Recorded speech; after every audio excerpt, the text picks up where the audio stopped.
Oke, selamat datang kembali di Lockdown Ekonomi, sebuah gerakan inisiatif sosial yang dimulai oleh think tank Alter Kontak yang bertujuan untuk membantu para pelaku usaha mikro, kecil, dan menengah menghadapi tantangan yang muncul diakibatkan oleh pandemi. Termasuk pula di dalamnya kita akan banyak bercerita mengenai bagaimana cara mengaktifkan kembali perekonomian yang mungkin tertunda. Bersama saya Karlina Lubis, dan hari ini kita akan banyak ngobrol dengan seorang pengusaha muda bersemangat dan lini usahanya cukup banyak. Biar kita langsung kenal siapa sih itu orangnya, langsung kita panggil saja, kita sapa Mas Ardi. Halo Mas Ardi. Halo, selamat datang ya di Lockdown Ekonomi. Sehat Mas? Alhamdulillah sehat. Sehat-sehat. Ini lagi di toko kayaknya ini ya? Iya, lagi Lagi di toko. toko. Oke. Sejauh ini lancar? Cukup bisa dibilang lancar. Lancar. Alhamdulillah ya kalau lancar semuanya ya. Begini Mas Andi, ini kan yang mendengar atau yang menyaksikan ini kayaknya pengen tahu deh, ini usahanya bidang apa sih dan apa saja yang sudah dikerjakan sejauh ini, dan boleh dikasih tahu juga ke kita kira-kira ini mulainya tahun berapa, lokasinya di mana, seperti itu. Silakan Mas Andi. Mulai dari mana ya? Mungkin dimulai dari usaha ini ya. Usaha ini dimulai awalnya itu 2013. Tapi itu sebelumnya ketika saya masih sekolah, terus itu berawal dari saya menjual sepatu itu jadi retailer gitu ya. Terus lama kelamaan itu kan waktu masih sekolah, terus lama-lama harus ada yang beda nih. Terus sama saya sendiri kan nggak kuliah, terus gimana caranya saya punya usaha yang lebih bisa dipegang istilahnya gitu. Nah, terus bidang usaha ini namanya Skilltus sebagai induk divisi lain. Nah, Skilltus ini lebih ke jasa perawatan sepatu, terus reparasi, terus kepewarnaan ulang. Nanti kalau misal kayak produk, terus ada custom modifikasi, terus ada lain juga sebagai apa namanya sosial, itu ada. Oh begitu, ada banyak ini ya, banyak diversifikasinya ya. Yang sosial ini apa Mas kira-kira ini? Sosial itu kita bikin kayak sekolah non profit itu tentang persepatuan. Itu dari mana? Dari knowledge sepatu, terus desain, terus ke custom sepatu kita juga adain, terus juga ada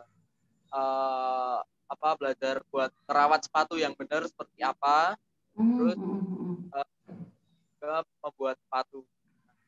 Itu kita dari A tadi sampai bikin sepatu itu adalah klien projectnya. Oh, jadi kayak sekolah ya Mas ya? Kayak sekolah ya? Kenapa? Uh, Iya emang kayak sekolah. Sekolah persatuan gitu. Nah, itu bedanya sekolah sama sekolah yang lainnya sih, ini sekolah non profit dan itu cuman di apa? Dipelajari cuman tentang persepatuan. Di kehidupan persepatuan. Oke. Sejauh ini sudah banyak peserta didiknya? Kemarin ini kita 18 itu banyak seleksi dari awal penerimaan itu. Kalau pendaftarannya cukup banyak yang pengen daftar, tapi kita seleksi di mana kita ini sekolahnya itu non profit, terus kita harus keluarin barang, terus kita nyediain alat bahan. Oh gitu. Nah ini non profit maksudnya nggak bayar ya ini ya? Ya, gratis. Wah seru sekali. Jadi semuanya di cover gitu oleh si Mas Andinya dan tim ya, dari mulai Ya, bahan, dari kurikulum dan lain-lain. Oh iya iya. Dan ternyata ada seleksinya lah ya, ada seleksinya. ya. Oh, oke. Jadi lebih ke milih peserta didiknya itu lebih kayak yang benar-benar semangat berminat kayak gitu. Oh iya, yang niat beneran ya. Ya, Oke oke oke. Jadi mulai dari jualan iya, niaga iya, sampai pada eh, me- buat membuat sekolah persepatuan yang non profit pula seperti itu. Nah, Mas Adi ini kan dari 2013 sudah merintis semuanya ini dari 2013. Sekarang kita sudah ada di 2021. Eh, Boleh disampaikan ke kita apa saja sih yang berubah dari 2013 sampai 2021 ini berkaitan dengan usahanya? banyak sih dari dulu yang awalnya cuma kita harus harus door to door, artinya dari Hmm. jualannya door to door, terus show up-nya ke kemana namanya ke outlet, maksudnya secara langsung gitu. Nah, sekarang itu bedanya kita lebih mudah adanya sosial media, terus ada juga misal kayak gimana kita bagi tips itu audiennya bisa kena lewat internet itu sudah bisa dijangkau. Oh, jadi awalnya 2013 dulu door to door ya, dari rumah ke Ya, rumah. Kalau jadi mm, jadi kayak gitu, Mbak. Apa namanya? Misal kalau dulu selling dari 2013 sampai 2015 itu pure memang benar-benar selling. Nah, terus di 2015 itu kita udah beda nih, dari selling kita inovasiin buat ke perawatan sepatu. Udah di mm, masa itu orang-orang sekitar itu belum belum tahu. Jadi gimana caranya kita mengedukasi biar audiens tahu, oh ternyata itu biar sepatu kamu bisa tahan lama, bisa bermasa yang lebih lama. Nah, itu kita kasih tahu lewat edukasinya gitu. mm. Oke. Kalau untuk sampai hari ini sudah ada berapa outlet atau tokonya? Sudah ada di berapa lokasi? Baru buat Dua. Di daerah mana, Mas? ini yang satu yang pusat itu Jalan Sunan Bonang nomor 26 Karet Karet Burangobo. Itu Hmm, depan Karet, satunya itu Jalan Mayor Ronoganten Kalinegoro. Itu di Kalimantan. belakang balai. Oke, oke. Oke, itu untuk lokasi dan perkembangannya ya. Nah, dari 2013 sampai 2021 hari ini itu kan ada tahun di mana agak lain nih dari yang lain. Yaitu tahun 2020 lainnya itu uniknya itu gara-gara ada pandemi. Kan kira-kira begitu. Kan ada pandemi. Itu sedikit banyak eh, bukan sedikit lagi, tapi banyak banyak berdampak pada usaha-usaha yang sudah kita jalankan sebelumnya. Gitu. Nah, untuk Mas Ardi sendiri, apa ini Mas dampaknya yang paling terasa untuk si Kilsus?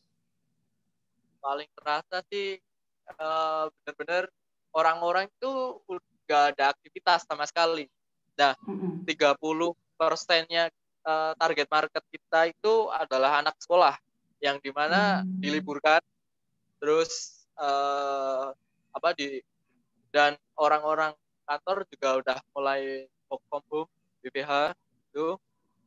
Terus di situ aktivitas orang-orang udah berkurang. Nah, sedangkan jasa layanan layanan kami itu adalah dari aktivitas masyarakat. Itu aktivitas masyarakat gampangnya gini, orang-orang nggak keluar, sepatunya nggak kotor, nggak rusak. Nah terus kita gimana gitu? Oh gitu ya. Paling kerasa sih gitu. Rasanya di bagian situ, betul betul betul. Karena ya berarti sepatunya baik-baik saja kan gitu ya. Jadinya Iya.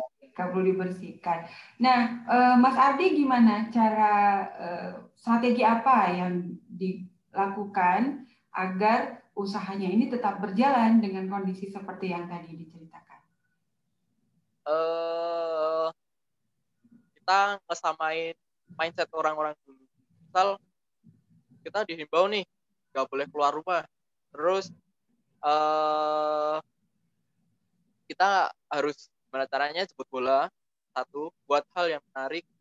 Orang-orang bakalan bosen kayak misalnya kalau kita selling ngasih misal tiap hari kita ngasih selling ngasih yuk kapan lagi kita yuk kapan lagi mau sepatu kamu tuh kita masih nunggu gitu misal gitu ya. Nah orang-orang itu udah bosen kayak gitu, makanya biasanya kita kasih kita menginovasikan buat ada sesuatu hal yang baru itu kayak kita harus tahu isu-isu setempat. Misalnya kalau ada pandemi kayak gitu orang-orang yang dijemput, misalnya delivery. Hmm. Pertama kita kita ngajuin layanan free delivery itu dipimpin benar-benar dipimpin, walaupun sebelumnya delivery sudah ada, tapi kali ini kita lebih lebih fokus deliverynya itu. Terus yang kedua kita eh, mengenal isunya pandemi ya.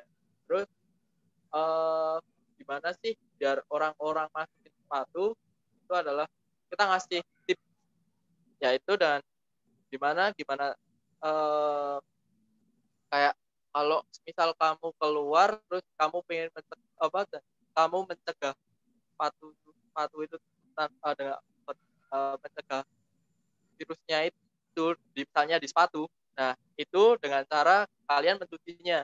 Nah, misalnya kalian nggak tahu caranya, kalian bisa masukin ke sini dengan cara di deliver, bisa di pick up. Nah, Oh, terus dikaitkan kita dengan ini ya, dikaitkan dengan isu ya, benar-benar. isu ya. Jadi bukan cuma cuci tangan, sepatu juga harus dicuci kan gitu. Ya. Betul betul betul sekali. Oke, jadi ada pick up dan delivery sekarang. Karena dulunya itu tidak ada begitu. Dulunya ada, tapi belum di campaign sekarang ini. Sekarang. Oke, oke. Nah, sejauh ini berhasil Mas strateginya? Kalau dibilang berhasil sih, aku berhasil. Soalnya Berhasil. dari statistik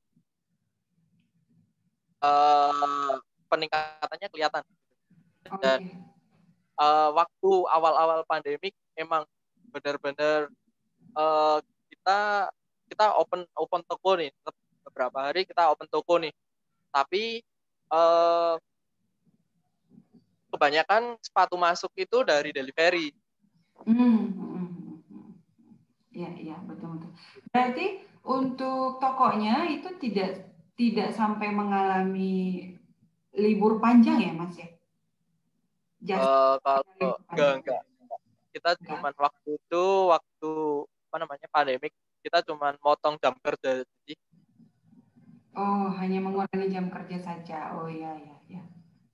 Eh, dikurangi jam kerja dan sejauh ini semuanya lancar. Untuk yang sekolahnya gimana, Mas? Waktu pandemi datang, sekolah jalan terus kayak biasa? itu itu kan terakhir itu jadi kalau di sekolah itu ada kayak pameran akhir. Itu generasi Hmm, pertama. hmm. Generasi pertama itu ada pameran akhir yang dikerjakan mereka semasa mereka belajar di nah, nah itu dipamerkan sebelum sebelum pandemik datang. Hmm. Nah, itu awal 2019 awal 2019 akhir akhir 2019 kalau nggak Ya. salah November kalau nggak Desember itu. Terus kita baru nyiapin buat gimana ruangnya, terus gimana alatnya, lebih yang buat lebih mumpuni itu buat sekolah. Nah itu malah pandemik udah datang, April ya. Oh, itu. Nah itu makanya ini 2020 ini kita vakum dulu sembari kita apa buat mantesin alat dan lain-lain, bahan juga itu dipersiapin. Tuh, itu 2020 kita vakum dulu.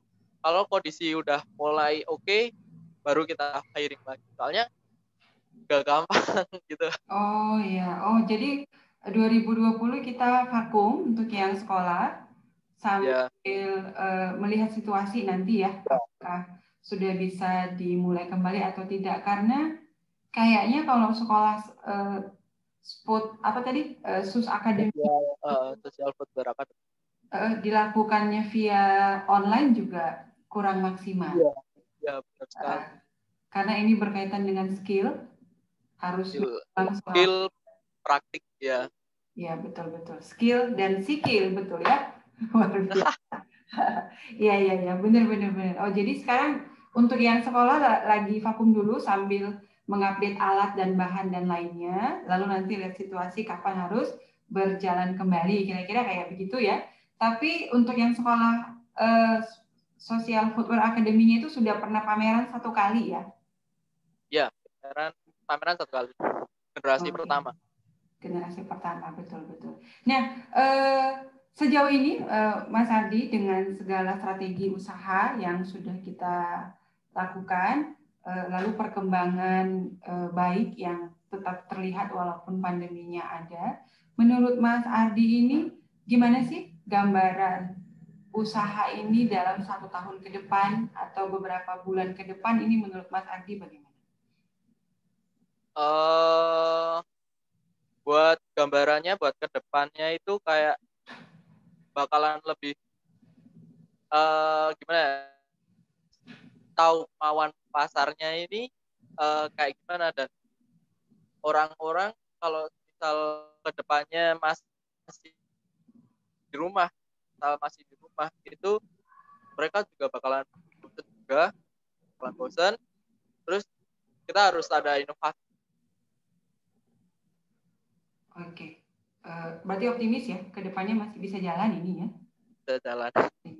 Tadi kan Mas Adi nyebutkan memahami kemauan pasar begitu, kemauan konsumen lah ya kira-kira.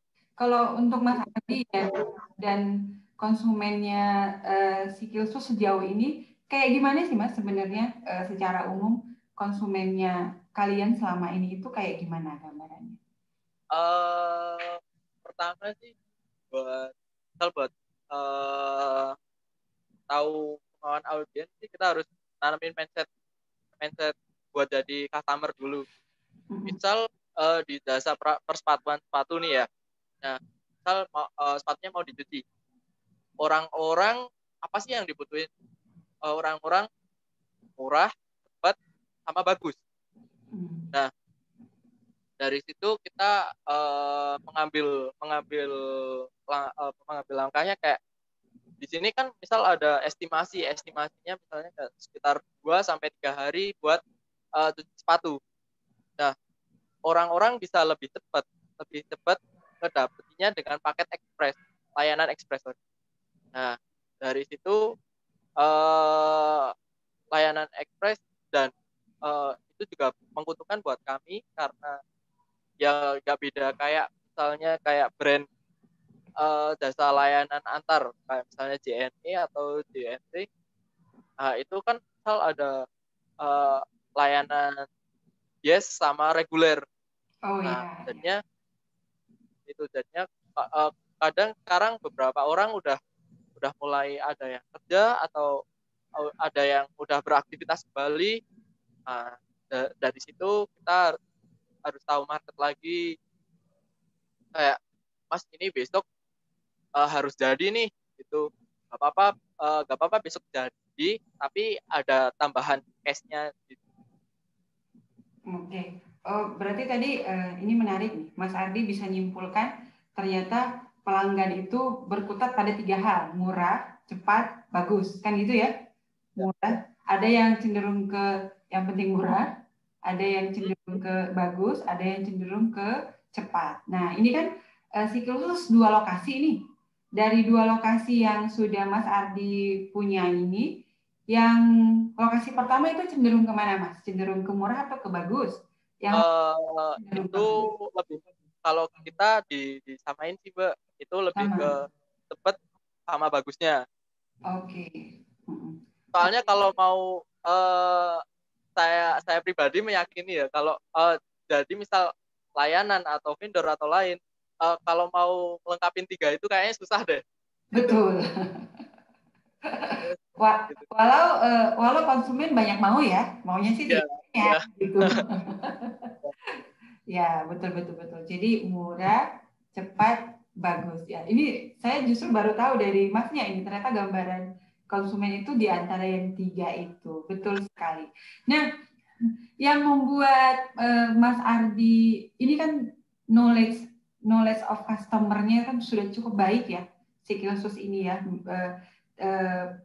dipadukan pula dengan sudah cukup lama menjalankan usaha ini dan terus berinovasi. Yang membuat Mas Ardi tetap yakin ini bisa tetap menunjukkan tren positif itu apa Mas kira-kira? Eh, apa ya? Bisa diulangin lagi gak Mbak? Yang membuat Mas Ardi yakin usaha saya ini akan tetap diminati pelanggan itu apa kira-kira? Yang penting sih percaya, percaya, percaya akan strategi yang akan datang, yang udah di apa, yang udah disusun. Yang kedua adalah kemauan untuk melakukan hal tersebut. Percaya dan kemauan ya. Tanpa kemauan soalnya bakalan susah juga. Betul betul betul. Nah, kalau sedikit ngobrol tentang persaingan, kita tahu Magelang baik kota maupun kabupaten itu kan sudah mulai tumbuh usaha sejenis yang cukup banyak, ya kan? Sudah mulai banyak pelaku usaha yang menawarkan jasa seperti yang ditawarkan oleh si kursus walau tidak seluruh jenisnya sama begitu. Mas Ardi memandang tren munculnya pelaku-pelaku usaha yang sejenis ini gimana? Optimiskah atau mulai minder atau tetap yakin Anda pionirnya? Kira-kira gimana ini Mas Ardi? Kalau saya pribadi, saya masih masih meyakini, meyakini lebih banyak, lebih banyak lebih banyak membuka usaha sejenis itu. Kita harus tahu, misalnya kayak khusus sudah menang dari dulu ya, ya gitu. Itu kita harus tahu gimana gimana sih biar apa orang-orang lebih trust sama kita, itu lebih saya akan layanan jasa kita, terus sama eh, berapa konsisten kita. Seberapa konsisten? Oke, ya. Sejauh ini seberapa konsisten Mas? Saya cukup konsisten. Oke, timnya si khusus cukup konsisten ya. Oke, baiklah.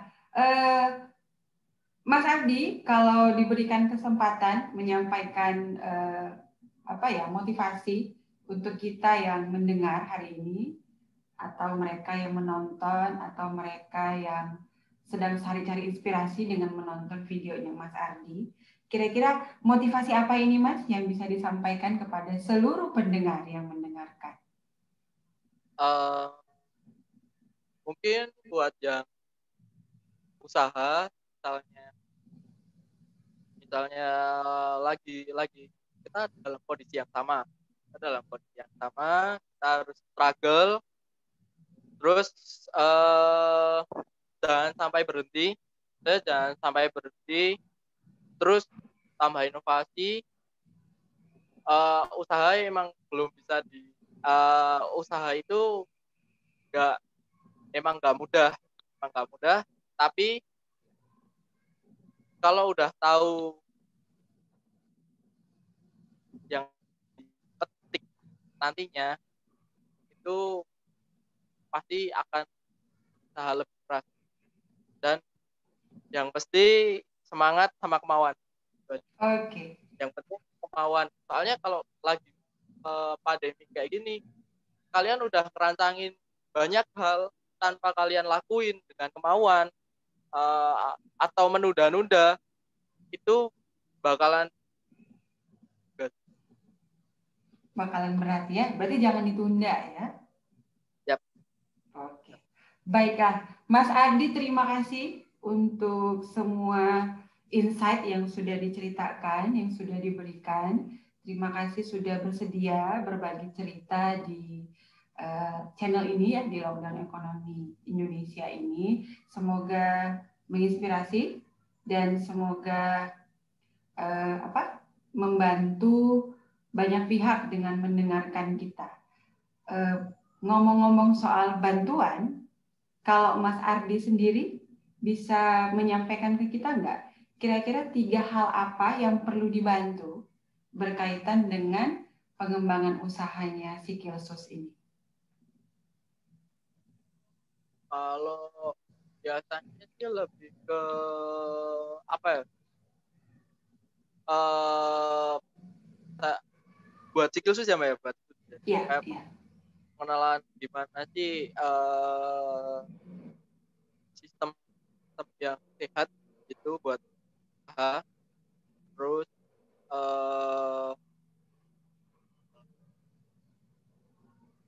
kalau kayak dan masih klub masih tari. Terus sebagai gimana sih caranya biar usaha itu terus ada plan ke depan itu secara konsisten. Terus sama gimana sih tingkatin profit yang lebih tinggi. Bagaimana? Itu gak mudah, tetap pengen profit yang lebih tinggi. Tips atau strategi untuk 3 hal tadi lah ya, kira-kira ya. Oke, ya baiklah Mas Ardi, semoga targetnya tercapai, semoga segala perencanaan ke depannya berkaitan dengan Sikilsus bisa lancar, bisa dicapai dengan baik. Semoga kelak kita bisa segera buka kembali sekolah non-profit itu, ya. Semoga kita temukan cara lah bagaimana bisa membuka kembali dengan aman dan sesuai protokol kesehatan. Sekali lagi terima kasih untuk kesediaannya, dan saya akan tutup sesi wawancara ini dengan mengucapkan terima kasih kepada semua yang sudah mendengarkan kami hari ini melalui channel YouTube ini. Kami mengundang semua pihak untuk memberikan like pada video ini, dan kami juga mengajak untuk subscribe ke channel ini karena banyak insight yang kami perdengarkan tidak hanya dari pelaku usaha di Indonesia, tapi dari seluruh berbagai belahan dunia. Terima kasih dan stay tune semua.